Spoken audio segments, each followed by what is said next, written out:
So yeah, we come to this last move of the 8 brocades. Again, this one's called Shake the Back 7 times, eliminate 100 illnesses. This move is from the traditional 8 brocades, but we're going down the line of the yogic Pilates path and hypnotherapy path of the breath. Again, shake the back 7 times, eliminate 100 illnesses. So with this one, unlike the usual meditative to medicate breath, or sort of like the traditional qigong massaging organs breath in towards the belly like a balloon, we're doing the opposite. We're going down the Pilates path of zipping up pelvic floor, scooping out your abdominals, so that breath goes in low and deep to these lower lobes of lungs. So as you do that right now, okay, you'll feel that breath going in low and deep because there's nowhere else for the breath to go. Okay, it doesn't go into the belly like a balloon. It goes into these lower lobes of lungs. And the move we're going to do is shake the back 7 times, eliminate 100 illnesses. But at the moment we're just getting the breath, because you spend as long as you like on the movement once you get the breath.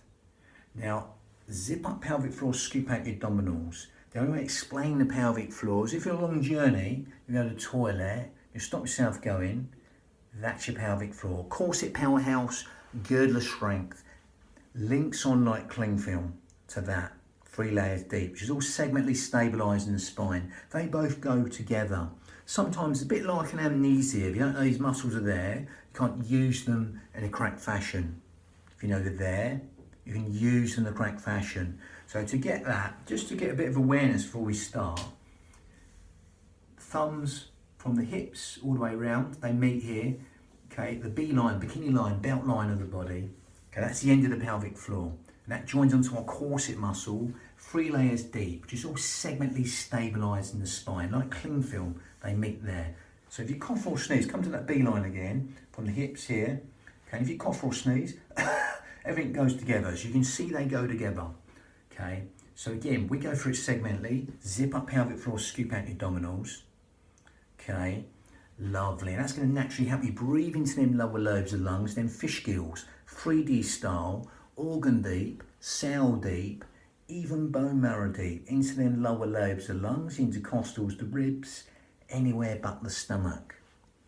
Okay, lovely. As though someone's opening an umbrella inside your rib cage and letting go, or someone's just pushing out from inside your ribs and letting go. Totally unlike the traditional breathing of the belly like a balloon. We're not doing that. We're zipping up pelvic floor, scooping out your abdominals still, breathing through the nose and exhaling with a traditional Pilates breath through pursed lips, as if you're sort of blowing out a candle through pursed lips. That even more reinforces that cough or sneeze.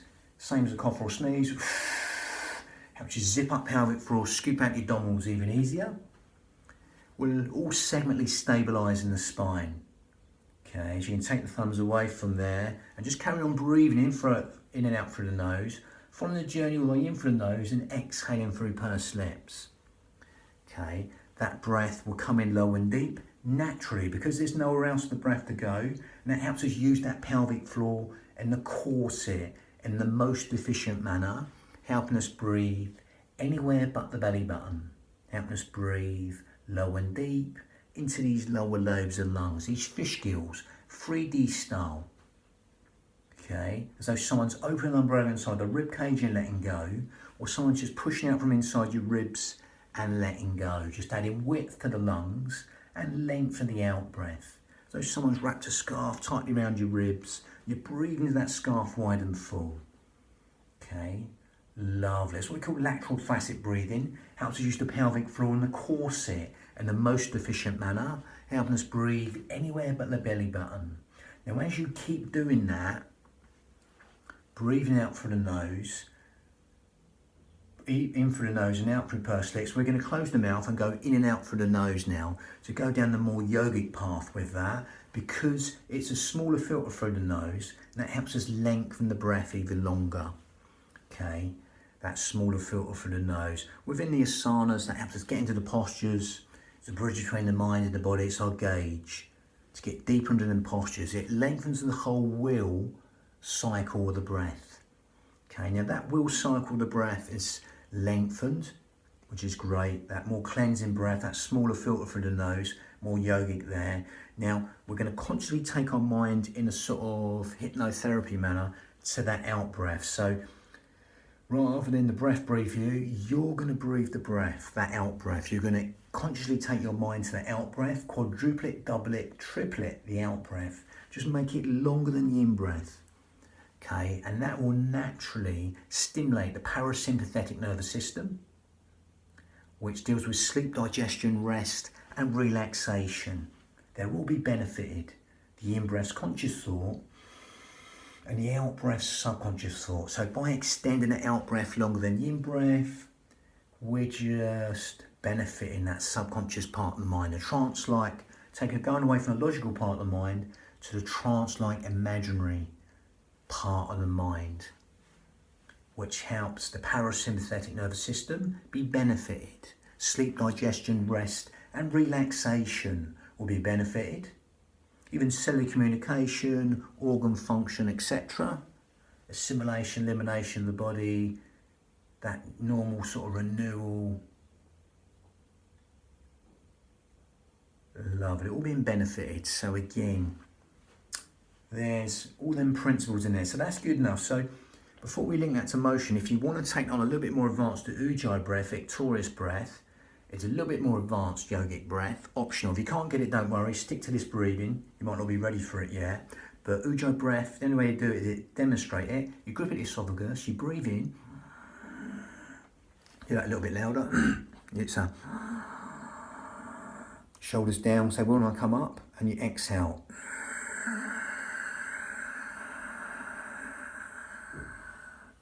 So it's a sort of raspy, silky, whistling Ujjayi breath, sighing breath, a natural sighing, focusing breath we do when trying to focus on something, like a fine motor skill, but we're overemphasising it.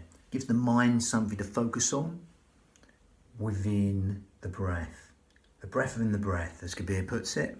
That makes you focus more on the breath, and even helps you elongate the breath longer, that whole will cycle of the breath. But we're consciously elongating the out breath with Ujjayi breath or not.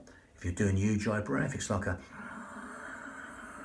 you grip at that esophagus and you exhale. Victorious breath. In Sanskrit, Ujjayi breath, seashore breathing will help you stimulate the thymus gland, which helps with weight control, etc. Help you build the heat within the body, help you fan the fire to burn all the toxins in the body. So don't disbelieve what your breath can do when you consciously take your mind to it. You can cool down your food with an exhale, or you can warm up your hands in the middle of winter. So again, if you consciously take your mind and get that Ujjayi breath, that will naturally build the heat in the body and help you fan the fire to burn all the toxins in the body. Lovely. Gives the mind something to focus on as it weaves that tapestry of relaxation and rest within the body. Feeling the restful relaxation responses and endless streams of comfort as you breathe in, allowing that breath to weave its tapestry of relaxation.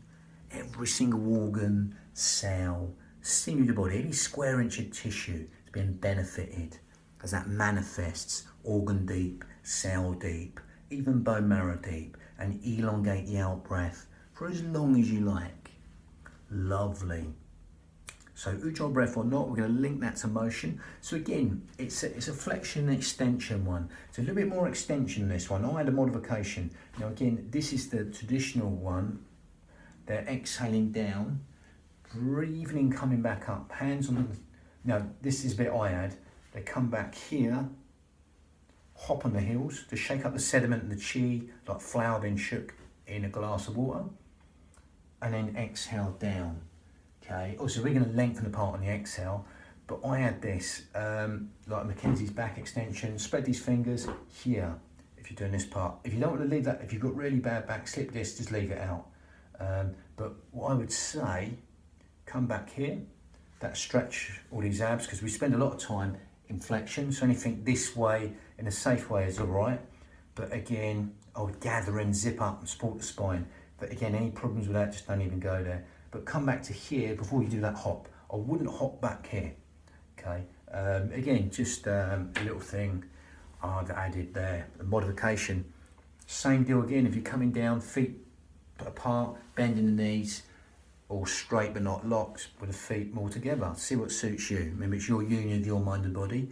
So again, let's just, in a vinyasa way, calibrate and synchronize and integrate the breath and the motion. Vinyasa, breath synchronized motion in Sanskrit.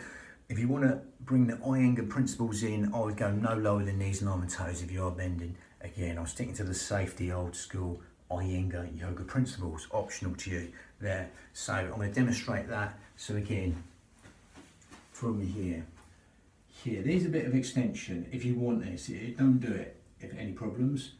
Breathe in here, come back, hop, then carry that exhale down. If you want to soften these, you can do. If you want to support here, any real problems with the back, otherwise exhaling down, breathing in, coming back. Again, extend back on the in-breath, because that goes more of extension. If this is too much, don't go there. Okay, here, if you want to soften the knees, feel free. Come back to here, then hop. Exhale down, collapsing inwards, dying off, thinking tiny waist. If you want the feet together, you can straighten the legs but not lock, you know, or have them softer. Exhaling down, nice and long with this part on the exhale. Breathing, coming back. Extension here, come back here, shoulders over hips, head over shoulders, then hop, okay, and then come back down, navel towards the spine, as if you've got a little ripcord on your belly button, put it in towards the spine, breathing, coming up, a little bit sharper on that way, and then exhale down, slow.